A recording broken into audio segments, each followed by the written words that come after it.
चलिए आगे बढ़ते हुए अब बात करेंगे बंगाल चुनाव नतीजों के बीच बंगाल में हो रहा है हाई वोल्टेज ड्रामा। जी हाँ, कोलकाता में अभिषेक बनर्जी से लेकर ममता बनर्जी तक बहुत बड़ा वोल्टेज ड्रामा हो रहा है। तो वहीं एक और भी खबर बहुत सुखद खबर है, वो है पानीहाटी से आ रही है। रत्ना देवनाथ आगे है। जी हाँ, बीजेपी में जो पहली बार रत्ना देवनाथ बीजेपी के टिकट पे खड़ी थी, वो भी अपनी बेटी के लिए इंसाफ दिलाने के लिए वो रत्ना देवनाथ पानीहाटी से अभी सबसे आगे बताई जा रही है। पश्चिम बंगाल विधानसभा चुनाव 2026 की मतगणना के दौरान राज्य में राजनीतिक हलचल अपने चरम पर पहुंच गई है। कोलकाता से लेकर पानीहाटी और भवानीपुर तक अलग अलग घटनाओं ने चुनावी माहौल की ओर अधिक संवेदनशील बना दिया है। मतगणना के बीच सामने आ रही तस्वीरें ये संकेत दे रही है कि इस बार का चुनाव न केवल कड़ा है बल्कि भावनात्मक और राजनीतिक रूप से भी बेहद तीव्र होता जा रहा है। कोलकाता में एक प्रमुख घटना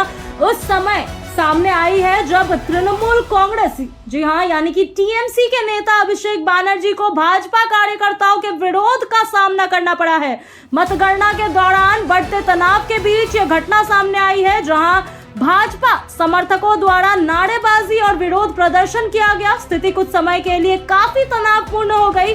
हालांकि सुरक्षा बलों ने तुरंत हस्तक्षेप कर हालत को नियंत्रण में किया है और किसी बड़े टकराव को टाला है। इसी बीच एक और खबर सामने आई है कि भवानीपुर, यानी कि भावनात्मक पहलू सामने देखते हुए बताते हैं कि जिसमें आरजी मेडिकल कॉलेज की चर्चित दुष्कर्म और हत्या पीड़िता की मां चुनावी मैदान में नजर आ रही थी।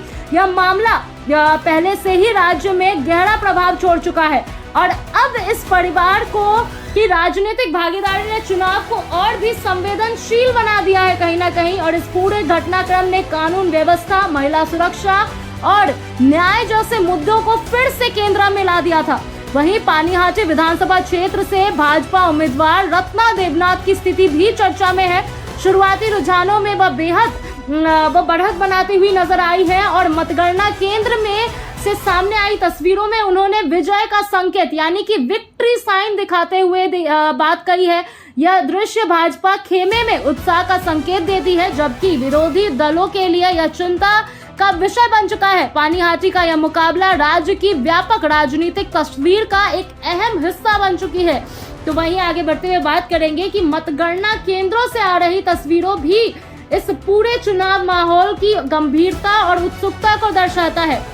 पानीहाटी एक काउंटिंग सेंटर से आए दृश्य बताती है कि वहां सुरक्षा के कड़े इंतजाम किए गए हैं और हर राउंड की गिनती को बेहतर सतर्कता से और बेहतर तरीके से किया जा रहा है। चुनाव आयोग द्वारा तय किए गए नियमों के तहत पूरी प्रक्रिया को पारदर्शिता और निष्पक्षता के रूप से निभाया जा रहा है। इसी क्रम में अगर बात करें तो सामने आया है जब पश्चिम बंगाल की मुख्यमंत्री ममता बनर्जी, जी हाँ, वो अभी भी पश्चिम बंगाल की मुख्यमंत्री ममता बनर्जी है, क्योंकि ये मैं बता दूं अभी भी मतगणना चल रही है। शाम 6:30-7 बजे तक हमारे सामने पूरा आंकड़ा आ जाएगा। तो ममता बनर्जी भवानीपुर सीट से साखवत स्कूल के काउंटिंग सेंटर में पहुंची।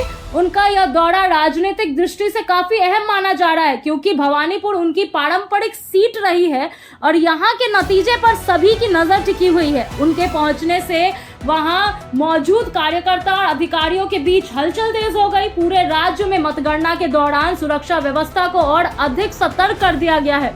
पुलिस और केंद्र बलों को संवेदनशील इलाकों में तैनात किया गया है ताकि किसी भी अप्रिय घटना को रोका जा सके। चुनाव आयोग लगातार स्थिति पर नजर बनाए हुए हैं। तो वहीं अभी तक की सबसे बड़ी खबर सामने आ रही है कि भारतीय जनता पार्टी ने 202 सीटों पर आंकड़ा बना लिया है। जी हाँ, अभी मौजूदा खबर ये है, शाम के 6 बजे के करीब में ये खबर सामने आ रही है कि भारतीय जनता पार्टी ने 202 सीटें ले ली है। तो वहीं टीएमसी अभी भी बहुत पीछे है। उनका आंकड़ा 85 के लगभग में है, जो एक पूर्ण बहुमत की तरफ भाजपा को लेके जा रही है।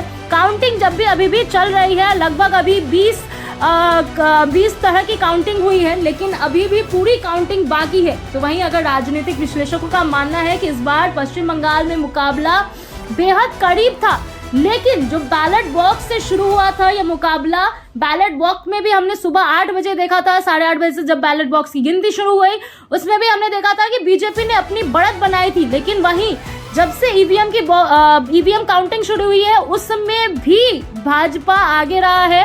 भाजपा ने अपना पूर्ण बहुमत लगाया है पश्चिम बंगाल में। तो कहीं ना कहीं ये देखने को जरूर मिलेगा कि इस बार भाजपा सत्ते में आ रही है।